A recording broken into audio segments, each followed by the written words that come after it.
আজকে আমরা বৃক্কের গঠন সম্বন্ধে জানব। আমরা যদি বৃক্কর গঠন দেখি তাহলে অনেকটা দেখতে এটা শিম বীজের মতো। এই বৃক্কের কতগুলো লেয়ার থাকে এবং বৃক্কের ভিতরে কি রেনাল আর্টারি, রেনাল ভেন দুটো প্রবেশ করে একটা অবতল অংশে দিয়ে, সেটাকে বলছে বৃক্কীয় হাইলাম। তাহলে আমরা দেখে নিই কোনটা কি। একেবারে বৃক্কের বাইরে যে আমরা লেয়ারটা দেখতে পাবো সেটা একেবারে বাইরে থাকে একটা লেয়ার যেটা দ্বারা আবৃত থাকে, ফাইব্রাস ক্যাপসুল থাকে একেবারে বাইরের দিকে। তারপরে বৃক্কের অংশটাকে বলছি আমরা কর্টেক্স, এই যে কর্টেক্স অঞ্চল। তারপরে হচ্ছে বৃক্কের এই অংশগুলোকে আমরা কি বলছি, মেডালা।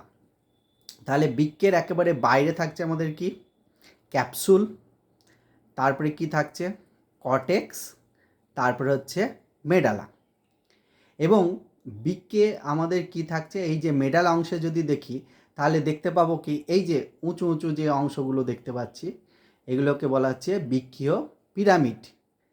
এই বৃক্কীয় পিরামিড অংশে আমরা প্রচুর পরিমাণে কি দেখতে পাবো, নেফ্রন দেখতে পাবো। এবং বৃক্কে কত থাকছে, টোটাল নেফ্রনের সংখ্যা আমাদের হচ্ছে 10 লক্ষ নেফ্রন আমরা দেখতে পাই, যেটাকে বলি বৃক্কের গঠনগত ও কার্যগত একক। তাহলে আমরা দেখতে পাচ্ছি কি একেবারে বাইরে থাকছে ক্যাপসুল, তারপরে কর্টেক্স, তারপরে হচ্ছে মেডালা অংশ।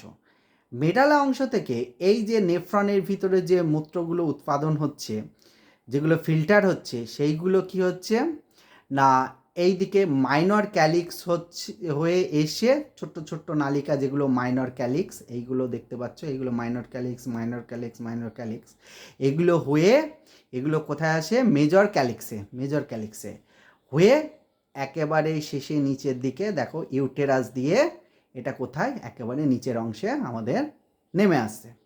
তাহলে এটা কোথায় যায় না ব্লাডারে, ইউরিনারি ব্লাডারে গিয়ে এই ইউরেটার দিয়ে একেবারে কোথায় যায়, ইউরিনারি ব্লাডার, সেখানে গিয়ে সঞ্চিত থাকে। এবং যখন ওটা ফুলফিল হয়ে যায় তখন কি হচ্ছে, স্ফিংটারটা খুলে যায় এবং দেহের বাইরে আমাদের বেরিয়ে যায় মূত্র। দেখো এখানে আমরা দেখতে পাচ্ছি কি রেনাল কি হচ্ছে আর্টারি, এ দেখো দেখো বৃক্কের ভিতরে ঢুকছে, এবং কি হচ্ছে রেনাল ভেনও বৃক্কের ভিতরে ঢুকছে ব্লাডগুলো।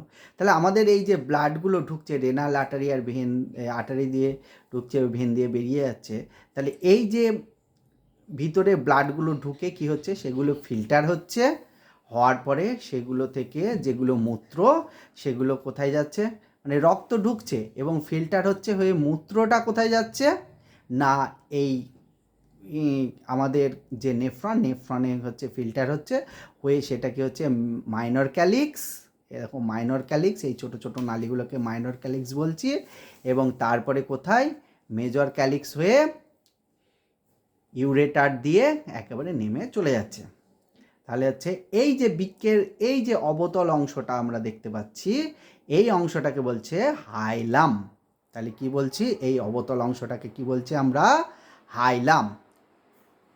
তাহলে একেবারে লাস্ট বলে দিই, বৃক্কের গঠন যদি দেখি একেবারে বাইরে থাকছে ক্যাপসুল, হলো বাইরে থাকছে ক্যাপসুল, তারপরে কর্টেক্স, তারপরে হচ্ছে কে মেডালা, এই অংশটা মেডালা।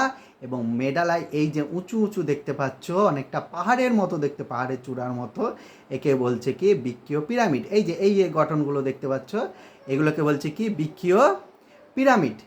আর এই বৃক্কীয় পিরামিডে দেখো, এই দেখো রেনাল আর্টারি ভেন এখানে প্রবেশ করছে করে এইখানে এরা কী বলতো ক্যাপিলারি সৃষ্টি করছে, এখানে এরা প্রচুর পরিমাণে থাকছে। এবং এখানে কি হচ্ছে না আমরা নেফ্রন দেখতে পাচ্ছি, এই অংশে প্রচুর পরিমাণে নেফ্রন দেখতে পাওয়া যায়, সব থেকে বেশি দেখা যায়। এবং এখান থেকে কি হচ্ছে যে মূত্রটা উৎপন্ন হচ্ছে আর্টারি, এই যে মাইনর ক্যালিক্স, তারপরে মেজর ক্যালিক্স হয়ে ইউরেটার দিয়ে দেহের বাইরে বেরিয়ে যাচ্ছে। এবং এই বৃক্কের এই অবতল অংশটাকে কি বলছি আমরা, হাইলাম বলি।